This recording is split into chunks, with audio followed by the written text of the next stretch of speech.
Motivation में मेरे लिए यही था, अगर मैं हार मान जाऊंगी तो मेरे पीछे जितने भी लोग हैं, मेरे जो मम्मी पापा है वो मजदूर हैं और अभी भी आज भी वो खेत में दूर है धान लगाने के लिए, उनके बारे में सोचती रहती है, फिर ऐसा करती कि भाई ये क्या हो गया, ये क्या हो गया। मैं कांसु गुप्ता, स्वागत है आपका आपके अपने चैनल में। आज हम मौजूद हैं हरियाणा के एक गांव धनोता में, जहां पर एक लड़की जिसकी उम्मीदें, जिसके सपने इतने बड़े थे कि वो बहुत सारी मुसीबतों को सहने के बाद भी, बहुत सारी मुश्किलों को सहने के बाद भी उसने जो राष्ट्रीय एग्जाम होता है नीट, उसको क्लियर करके दिखाया है। आज हम आपको दिखाएंगे कि ये लड़की कैसे इस घर में रहते हुए, मैं चाहूंगी मेरे कैमरामैन से कि वो एक घर दिखाएं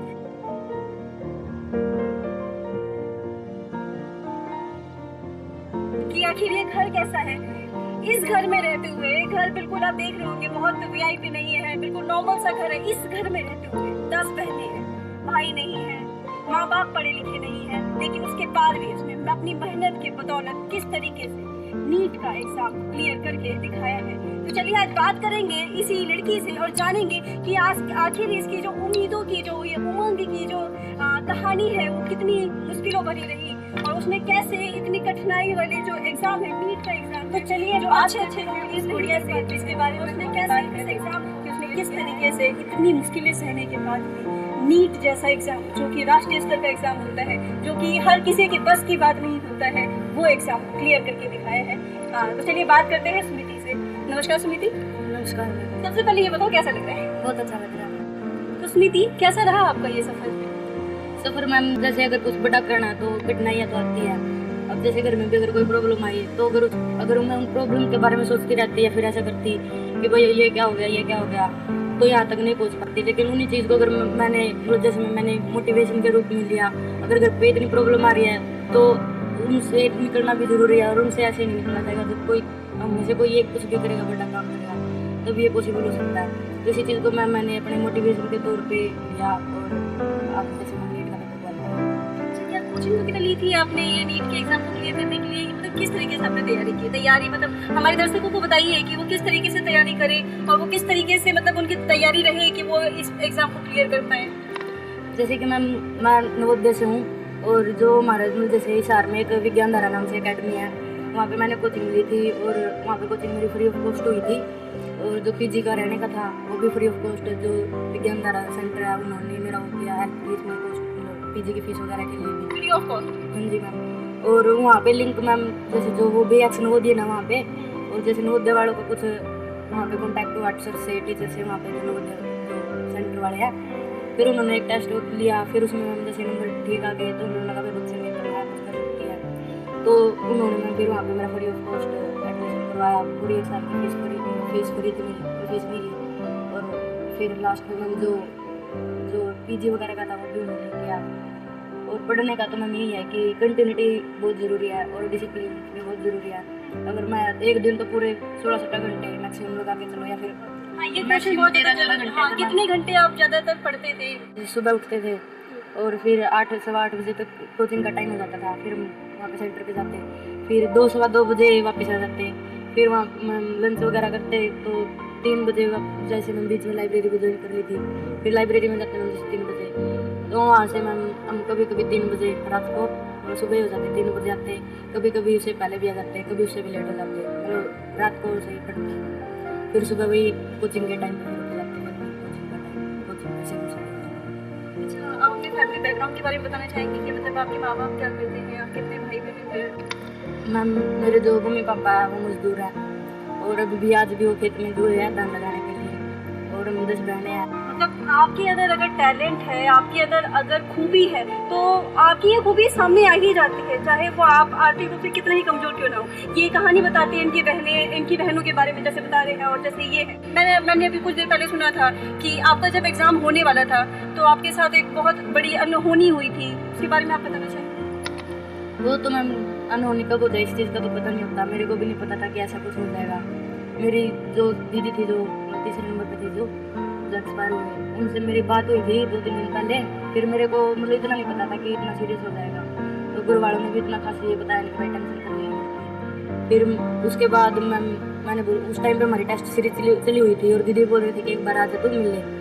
फिर मैंने सोचा भाई एक बार टेस्ट दे के फिर शाम को चली जाऊँगी। फिर फिर मैंने सोचा कि दीदी को मतलब वो खुश हो जाएंगे देख के।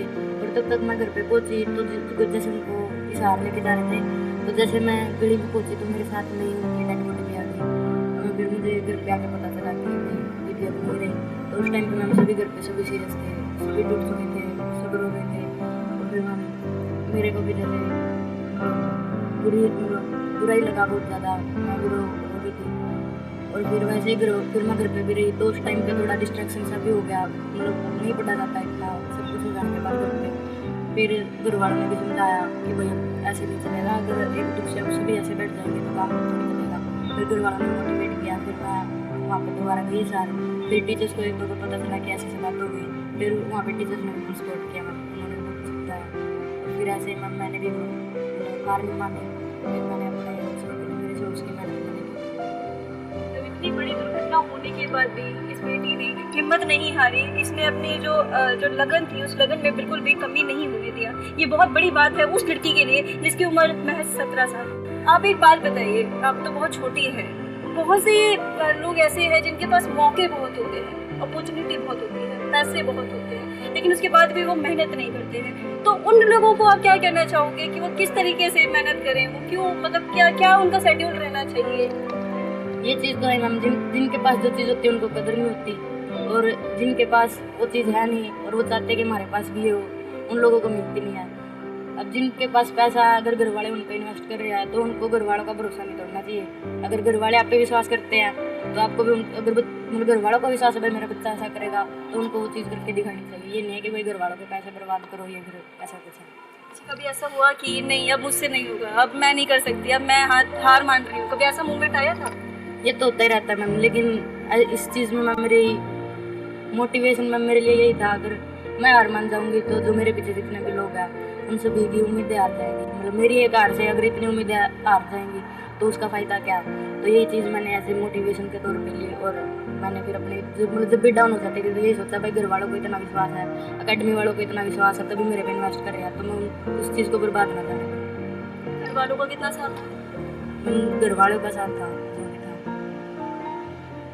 बहुत मार्मिक हो जाती है सिचुएशन जब आप देखते हैं कि इतनी मुश्किलें आई हैं, ना तो ढंग का आप देख रहे होंगे, ना ढंग का घर है, ना आर्थिक सहायता है ज़्यादा, लेकिन उसके बाद भी किस तरीके से आप खुद को संभालते हैं, किस तरीके से आप अपने लक्ष्य पर खुद को केंद्रित करते हैं, ये बहुत ज़्यादा बड़ी बात हो जाती है। अच्छा, आपका आगे का क्या टारगेट है? मतलब सपना तो चलिए आपका पूरा हो गया है, जो आपका इतना बड़ा सपना था वो तो पूरा हो गया, अब आगे क्या करना चाहते हो आप बेटा? आगे मैम यही है कि अब कोई गवर्नमेंट कॉलेज में एडमिशन मिल जाए और फिर MBBS हो जाए, आगे मैं भी लाइफ में कुछ करूँ और जो घर की हालत है उसे सुधारूँ, जो मेरे छोटे भाई बहन हैं उनकी लाइफ सेट करूँ, और जो मेरे जैसे बच्चे जिनको मदद की ज़रूरत है उनकी हेल्प करूँ। अच्छा, आप उन लोगों को क्या कहना चाहोगे जो ये कहते हैं कि लड़कियां लड़कों से कम होती हैं, लड़कियां मतलब लड़कों की जितना मेहनत नहीं कर सकती हैं, तो आप उन लोगों को क्या कहना चाहोगे कि वो ये समझे कि लड़कियां किसी से कम नहीं हैं? मैम बताने की ज़रूरत नहीं है, अपनी तैयारी खामोशी से करो, सक्सेस अपने आप बता देंगे सब क्या।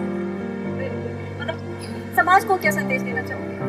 समाज को ये संदेश है कि मैम अगर कोई बच्चा आगे बढ़ना चाहता है तो उसे रोके मत, उसको सपोर्ट करो।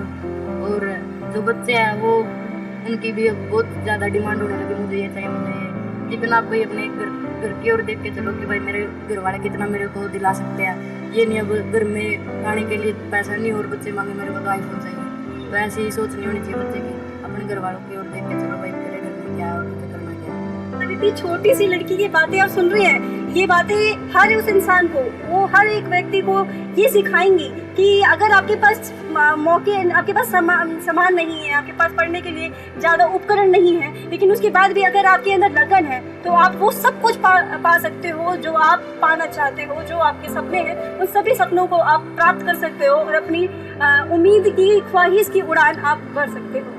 आज समाज में बहुत से ऐसे बच्चे हैं जिनके अंदर लगन है, जिनके अंदर टैलेंट है, लेकिन उनके पास मौके, मतलब इतनी अपॉर्चुनिटी नहीं है कि वो अपने सपने पूरे कर पाए। तो आप उन बच्चों के लिए क्या कहना चाहोगे? उन बच्चों के को यही मैसेज है कि मैम पहले तो अपना टारगेट फिक्स करिए, भाई मेरे को ये करना तो करना ही है। और रही बात मैम, समाज में भी दोनों तरह के लोग होते हैं, बुरे भी मिलेंगे अच्छे भी, लेकिन अगर आप में काबिलियत है भाई मैं ये कर सकता हूँ, और अगर आप भी सही रास्ते पर चल रहे हो, ये नहीं कि भाई कोई आपकी हेल्प करे और आप उसका गलत मिसयूज करो, तो उसमें तो कोई कुछ कह नहीं सकता। लेकिन अगर आप में है करने का कुछ जुनून, जज्बा, कुछ भी, कि भाई मैं ये कर सकता हूँ, तो आपको ऐसे बहुत से लोग मिलेंगे जो आपकी हेल्प करेंगे। जैसे मुझे भी विज्ञान धारा सेंटर मेरी भी बहुत हेल्प की उन टीचर्स वगैरह ने, विज्ञान धारा सेंटर ने। तो यही है कि भाई आप में जज्बा होना चाहिए, हेल्प करने वाले तो आपकी ज़िंदगी में आएंगे। अच्छा, खुद को मोटिवेट करने के लिए आप क्या करते थे जब आप कई बार कहते थे नहीं होगा, तब मोटिवेट करने के लिए मतलब कोई ऐसा था क्या, गाने सॉन्ग या कुछ ऐसी पोएट्री वगैरह कुछ था ऐसा जिससे आपको लगता था कि ना अब तो ठीक है मैं स्टार्ट करती हूँ फिर से? गाने वगैरह वैसे तो मतलब वैसे माइंड रिलैक्स के लिए तो था, लेकिन मोटिवेशन तो मैं मेरे लिए मेरी फैमिली थी। और एक यही है कि भाई गिव अप मत करो कभी भी, जिंदगी में चाहिए। बिल्कुल, मतलब देखो कितनी बड़ी बात कही है, गिव अप मत करो, चाहे कुछ भी हो जाए, आप अपने सपनों पर टिके रहो, अड़े रहो और अपने सपनों के लिए लड़ते रहो। तो इस प्यारी सी बच्ची, इस मेहनती बच्ची सुनीति की मदद करने के लिए, इसको आर्थिक सहायता देने के लिए इस वीडियो को ज़्यादा से ज़्यादा शेयर करें। बेटी की मदद के लिए आपसे जो भी बन सके, जो भी आप आर्थिक या फिर जिस भी तरीके से आप सहायता कर सकें, तो प्लीज़ ज़रूर करिए, ताकि इस बेटी को देखकर बहुत से लोग सीखें कि हाँ हम भी कर सकते हैं, हाँ हम किसी से भी कम नहीं है। तो चलिए आज इतनी इंस्पिरेशनल वीडियो के साथ एंड करते हैं इस कार्यक्रम का, मिलते हैं अगले कार्यक्रम।